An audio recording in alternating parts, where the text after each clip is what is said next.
Karen cusses out airport IT because she's going to miss her flight. Just had my first Karen experience today. Setting, airport office building across the street from terminal. Cast, me, an airport IT field engineer, Karen in a black dress, sandals and no mask. This was today the 24th of May 2020, and 2 large handbags. Me, heading to terminal from administration building and sees lady that looks like a lost passenger and decides to chime in, "Ma'am, the terminal is on the other side of this garage." Me, heading to terminal from administration building and sees lady that looks like a lost passenger and decides to chime in, "Ma'am, the terminal is on the other side of this garage." Karen, but I need to get to Southwest. My flight leaves at 7:15. It's 7 o'clock. Me, you'll be lucky to make it. It's on the other side of the garage and across the street. If you go to the counter they'll help you rebook your flight. Karen, but that doesn't help.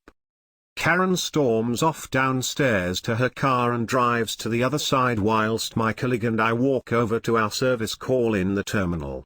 Fast forward to approaching the bridge to the terminal. Karen starts running. Karen, you could have helped me, confused as we don't work for any airline and have literally walked to the terminal faster than she drove. Me, sorry, but we're not with the airlines. There's nothing that we can do for you. Karen stops in shock with an expression that no one has ever given her a reason to her entitledness. Karen, but I'm a customer, you should have helped. Flips me off. Me, nothing I can do for you, have a nice day. Karen, how can you sleep at night with this? Me, very soundly. Have a nice day. Karen rushes to the Southwest counter at 7:10, in which she is advised she missed her flight. We tend to our service call and witness Karen sitting near the Southwest counter bench. In my years of doing any type of customer service, this has to be not only the funniest karma I've ever been a part of, but the first time I've been cussed out because it's literally not my job. Too long, didn't read. Karen arrives at the airport admin building at 7 o'clock for her 7:15 flight and cusses me out for giving her directions to terminal and how to rebook. Next post. I wore a yellow shirt in IKEA and a guy said to me that they'll get me fired. This story happened in August of 2018. I wore a yellow polo shirt and I thought it was okay to wear on IKEA because I never found there before. So when I was looking for furniture, this old dude said to me, "Man, where is the food court?" Me, "Sir, I don't work here." Man, "Of course you do, every other employee here wears a yellow shirt and you're wearing one." Me, "I'm serious, sir, I don't work here." Man, "I'm gonna get you fired because you're disrespecting customers." Me, "IKEA can't fire a customer." Man, "That's it, where's your manager?" Me, "I have no manager, I don't work in IKEA." And then I tried to leave, but this dude yanked my arm and told me to stay where I was. After about 5 minutes this dude comes back with a manager. Man, "This is the employee who is disrespecting me. Fire him." Manager, "Sir, he doesn't work here." Man, "What do you mean he doesn't work here? He's wearing a yellow shirt like you." Me, "I don't work for IKEA, I am a f***ing customer." Manager, "He is telling the truth, he doesn't work here." Man, "You're just stalling for him, just fire him already." The manager was black. After this the man was kicked out and I never seen him since. Next post. Just wanted a salad. So I'm a hairstylist, and a lot of times when I leave the salon to grab food or run an errand, but plan on coming back, I will leave my apron on. It very clearly says Paul Mitchell, the brand of products I use, on it, and I dress fashionably under it, so it's pretty easy to tell that I do hair. One day I ran over to a deli/grocer in my town to grab a sandwich and salad. I put in my sandwich order and went to their salad bar to make my salad. There was only one guy working behind the counter that day, but it wasn't terribly busy either. I was finishing up making my salad when someone tapped me on the back, and said, "Are you almost finished?" Assuming they just wanted what I was in front of, I quickly replied, "Yep. Give me just a second," and got out of the way. I stood closer to the sandwich counter, and the lady followed me over and stared at me, but didn't say anything. It was really awkward as she just kept getting closer to me and sighing. I ignored her as I saw my sandwich was almost done.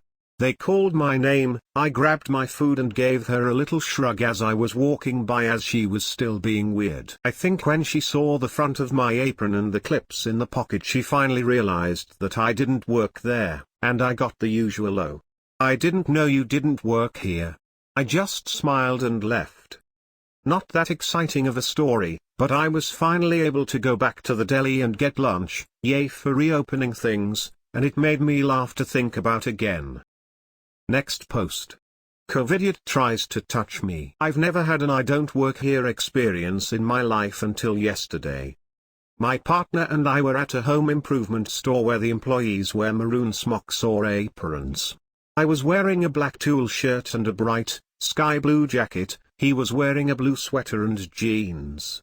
We both were wearing masks and gloves and talking about whether the planter we were looking at would sit well on the rails of our deck. All of a sudden a woman wearing no mask and no gloves comes within 3 feet of me, almost in between us, and starts asking questions about a dead plant she's holding.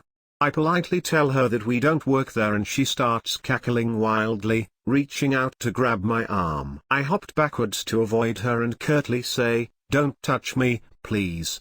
She rolls her eyes at me and scurries off with her flatbed card and supposed dead plant, in what I assume is in search of someone who actually works there. All the while, my partner is looking at me with what I imagine is a look of total shock, but I can only see his eyes, which were huge. We were surprised enough at the level of audacity this woman had in trying to grab me that it took us a second to get back to what we were discussing. I'm just super grateful she didn't actually get a hold. I know this post is pretty tame in comparison to some, but I was definitely at a loss for words. Edit to answer a few questions. It was not the wrench shirt, although I do own one, but one from the Fear Inoculum 2 with Alex Gray's torch on the back. We were shopping for a planter now because we accidentally overplanted and didn't want to waste the money on killing our herbs. This was a necessity trip. My boyfriend is a chemist and taught me how to take off gloves without ever touching my own skin, and we are super careful about when we wear them and what we touch while we do. We live super far from everything, so we want to add that extra layer of protection in case we don't get home soon enough before hand washing. Also, thanks for the upvotes and the insight. You guys are saying so much more than we were even thinking in the moment. Next post. Drunk guy decides our kitchen is a pizza place. It was a warm night in August when this took place. Crickets were chirping, kids were snoring and my bestie and I were hanging out in her kitchen chatting and eating potato chips. Yum, chips. We were having such a great time before we knew it, the clock read just past 2 a.m. Oops, phone rang. Now you have to understand, where I am from, if someone calls after 9 p.m. there better be bleeding, death or police involved or we get really cranky. Friend answered the phone with dread written all over her face. Drunk guy, I wanna order a pizza. Friend, face quickly morphing to annoyed. You have the wrong number. And hung up. Simple, right? Oh, but we wouldn't be here if it were. Phone rings, I answer, slightly growly. Hello. Drunk guy, says I wanna order pizza. Now this was before cell phones, I know the dark ages, and my friend didn't have called ID. Me, we already told you wrong number. This is our house. Not a pizza place. Stop calling us. I hung up and we checked the kids to make sure they were still sleeping. Phone rings. We run back to the kitchen and I get there first. Me, hello. What do you want? Drunk guy, I want a pizza. Me, listen asshole, you have the wrong freaking number. Stop calling us. Slammed it back down. Phone rings, friend says, oh hell no. So she answers. Friend, Bob's Pizza, how can I help you? Pepperoni? I start to grin. Yeah, extra cheese? No problem. You want free garlic sticks? Be there in half an hour. I'm dying laughing. That was the last time he called. We think he passed out waiting for his mythical pizza and garlic sticks, ha ha. To this day, if I see someone I know on caller ID, I will answer Bob's Pizza. Hey dudes! Thanks for checking out this video. Comment what subs I should do next. See you dudes next time.